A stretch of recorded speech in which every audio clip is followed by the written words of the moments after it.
Hey guys, so in this video I am showing you how I do the TikTok trend, the braided balayage technique. So this is her before, and these are all of her inspo photos. Aren't they so pretty? I'm seriously so excited to show you guys this.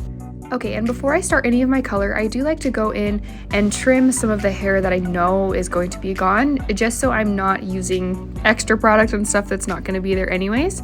So she wanted more of a curtain bang type of a look with some soft face framing, so I'm just cutting that first. That way I know exactly what I need to lighten and what I need to keep dark. So I'm only showing you this one side just because my angle of filming on the other side was not great, but I'm just going in and adding some soft face framing. I did trim her base length just a little bit just to give her some really fresh, healthy ends. And then I repeated this cut on the other side.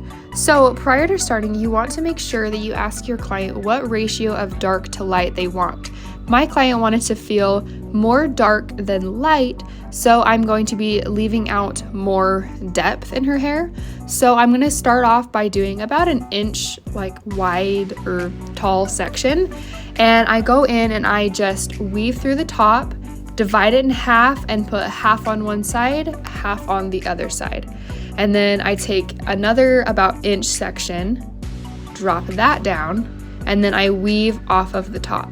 So depending on the ratio of dark to light that they want, that is going to determine how big of sections you're going to weave from and how thick your weave will be. So if they want a darker look, you're gonna have less dimensional pieces pulled to the sides. And so with this, I'm doing kind of a chunky weave, but also very soft because I want these pieces to stand out since mostly everything else is going to be very dark. So thicker than not, but not like too thick that it's super chunky. Once again, divide that like right in the middle of that section and put half on the right side, half on the left side. So you're gonna section off all of your light pieces through the back first. Typically once I get up to like the very top part of the crown of the head, I do like to have more light pieces through there. So I typically take a thinner sections and then do more of a weave, so that way I have more light pieces, if that makes sense. And then once you've sectioned off all of your light pieces, then you're gonna go in and you're gonna start your first braids. So keep in mind, ask them the ratio of dark to light that they want and adjust your lighter piece weave to that ratio. And so since we are going darker with her base color, you can do this like one of two ways. You can go through and you can weave out all of your light sections before you apply any color, or what we do sometimes is we will go through and do all of the roots first, stretching them down only about an inch, and then we go through, brush everything through, and then we go and we section out all of our light pieces, braid those off, and then start the rest of our color process. So you can do that however which way you see fit. Sometimes I feel like it's easier to do the roots, but in this instance, we braided everything to the side, and then we'll be going and doing an all over color through the section in the back that's not braided. Also, sorry, my backside keeps getting into the way. I keep moving in front of the camera, but hopefully you don't mind seeing my backside too much. So then we're going to go through and we're going to use Redken Shades EQ, and through all the section that I'm currently holding, we're going to be doing an all over color. Once again, you can do the roots first, or you can just go through like we're doing and doing it from roots to ends. We're going in with Redken Shades EQ 3N, 3NB, 2M, and 2ABN. I don't quite remember exactly the ratio, but for the most part, I would say equal parts. Then I'm using the gel processing solution and mixing that 1:1. You can use liquid or cream colors for this. You could also use permanent color if they have a lot of gray that needs to be covered up, but use whatever feels right to you. I personally love Shades EQ because it's super easy to apply and it's really easy to comb through and to make sure that you've got everything saturated. So my assistant Alyssa is just going through and painting everything on, doing an all over color. We will be going through when we're toning, and we will be going through undoing the roots, but we want to get it up as close as we possibly can. That way we don't have to worry about stretching our root melt down super far. I'm going in with Blonde Me from Schwarzkopf and a little bit of the Wella Free Lights lightener. I like to do about like 90% of the Blonde Me and about 10% of the Free Lights. It just helps to give it a very creamy consistency, and it really helps to help it not oxidize quite so quickly. I'm going in with 7 volume just because I don't need to get these crazy super light. So I'm just going in and framing like the little details of her hairline. She doesn't want like a very distinctive money piece, but we do want to be able to see it.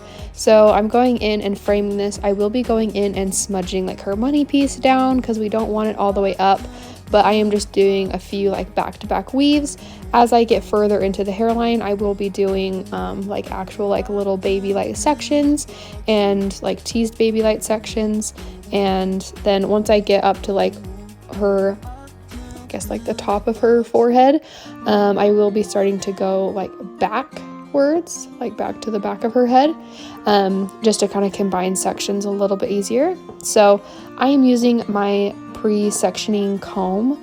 This comb is honestly my favorite. It saves so much time when you're foiling, and it makes every section look very beautiful and just like super blended. So my set of combs I got from Amazon, and it comes with like 3 different like size types. So this one has the little weave is just very, very fine.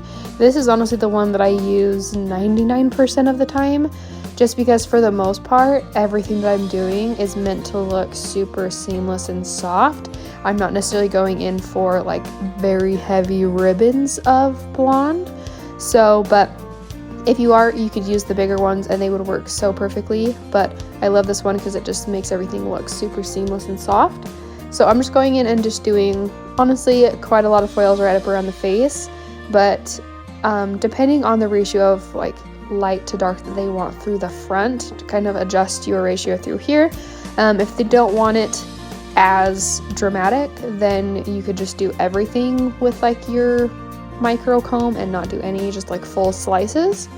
But I have done the same thing already on the opposite side.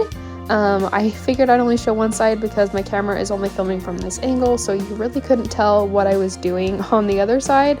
So I just figured I'd show this side, but just know that I've done the same thing on both sides. Then I'm going in, I'm keeping her hair where she naturally parts it, and then I'm parting off a triangle just about like 1.5 inches back from like that last foil that I just did, and then just angled down. The reason that I go for more of a triangle section is because it'll have a little bit more impact of brightness like through the interior of her hair, and not quite as much brightness like at the very like top of her hair.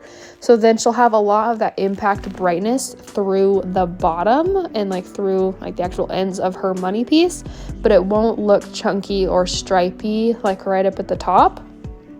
And so my first going back foil was just a normal baby light with the little weaves. Then I'm going in and doing teased baby lights. So I'm taking my sectioning comb and starting about a few inches down from like the very like base of the head, and like dividing my sections, pulling that apart, and then teasing them to get the excess out. And then I'm just blurring up. The further back my foils get, I gradually bring my lightener, like I bring it up less and less. So then gradually it's higher up right at the very front of their face, and then it gradually just gets a little bit lower down throughout. That is also going to help your angle feel really soft, so then you'll still have like that impact brightness through the ends, but it won't feel chunky or stripy or anything like that.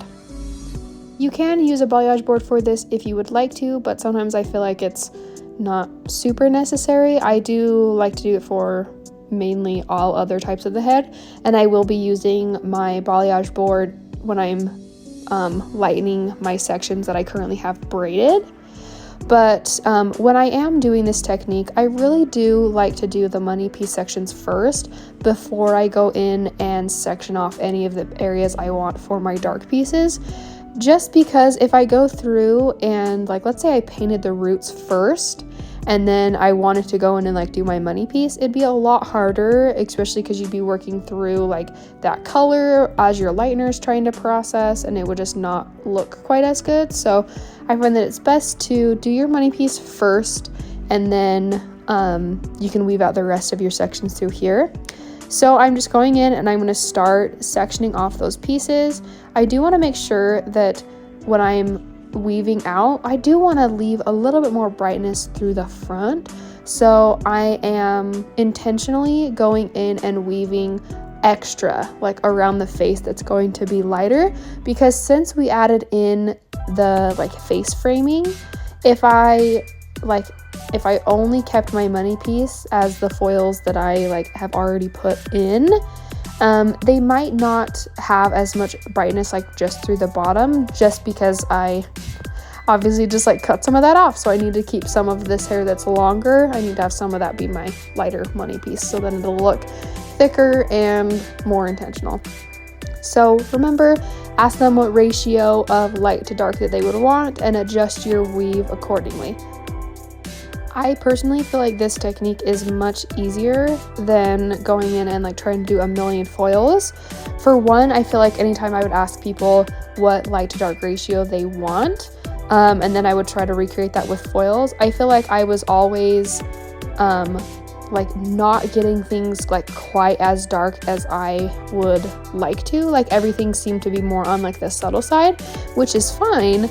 But when your client like brings in a photo that's like a lot darker than what they're thinking, and you have just like minimal dimension, this is honestly the best way to do it, just because you won't be having to spend so much time foiling. You'll be using less product because you're not having to do quite as many like tiny little baby foils with all these product in them, and you won't have to use hardly any foils, so that's a huge bonus.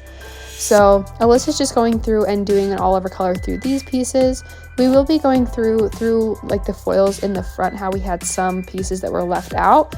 We do go in between those and paint some of those dark all the way through. We have not forgot about those, but you wouldn't necessarily have to do this if you weren't necessarily going darker than like her base color, or if she wanted a lot more dimension like around her face, then you could technically just paint the roots and leave those ends of the pieces in between foils just out, and it would look super pretty.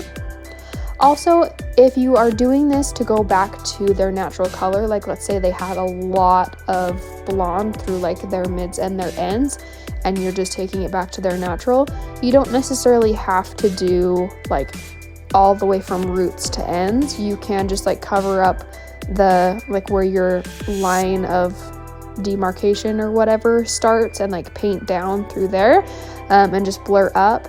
I will say that if you are matching the natural color, I would go in with Shades EQ or something like Shades EQ, because it is a little bit more on the forgiving side of things. And so if you accidentally go like a little darker than not, I feel like it's a little bit more forgiving than like cream or permanent color would be. So then I'm going in, obviously I took out her braids, and then I'm just doing some foliage through these pieces. So sectioned off that, and I've teased it really well just to make sure that I'm getting all the little baby wispies right out of my way. So I like to do a couple of different angle varieties, especially through the back. Through the fronts, I pretty much just have the lightener painted higher up towards her face and lower down as we get towards the back. But through the back, I typically like to alternate between like higher on her face, lower through the back, and V shapes, just depending on how much dimension I'd like.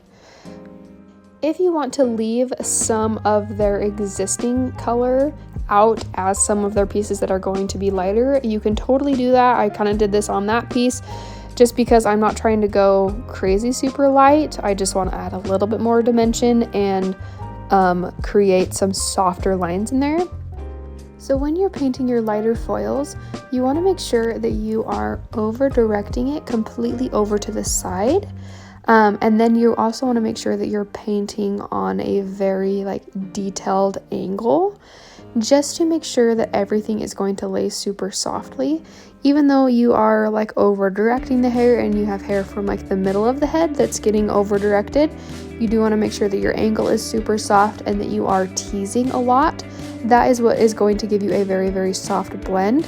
Since with these lighter foils that are the more like foliage foils, since we won't be necessarily smudging these, you do want to make sure that your painting is just super soft and seamless.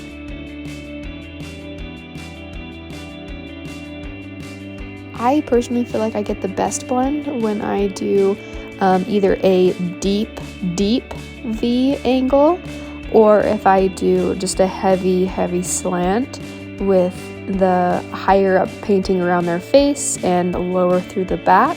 Those two angles, personally to me, tend to look the most natural. So now I'm going to go in and I'm going to do my tip outs through the front. Personally, this technique that I've been doing, the braided balayage technique, this has been my absolute favorite because for one, it saves so much time. A normal full lived-in color transformation on hair like hers would typically take me about an hour and 15, an hour and 20 minutes to fully apply. That is me with an assistant. But with this technique, I feel like it is so much quicker. So we can typically do a full head application in about 45-50 minutes. I personally feel like this technique is very easy to have an assistant help with, just because you can have them like hold the sections like while you're actually like weaving them. You can have them do like all of the all over dark colors, so you guys can really just fully tag team this. So it's a really friendly technique for multiple people applying it at the same time. So I'm doing the same kind of painting through these front tip outs. Once again, like higher up around the face, lower through the back, and then I am saturating through all of the ends. If her ends are already very blonde, I obviously would not saturate through all the way to the ends, but I did on these ones. So then once I've done those front tip outs, I am leaving those little baby hairs through the front just because we don't want like a super distinct money piece. So I am just going to leave those out. I am going to repeat this exact same process on the other side, and then I'll show you what it looks like once we have everything fully applied, all of our foils in, all of our dark put through, and I'll show you what that looks like. We let this process for about 20 to 30 minutes and we pulled foils as they were ready. We did go in and smudge everything with her same low light root formula that we used through here. We toned her with a level 8 with Shades EQ. We used 7 NCH, 8 GI, and 8 V. So here's her after in indirect sunlight. And then here is her after in non-direct sunlight. I hope you guys enjoyed. I can't wait to see you in the next one.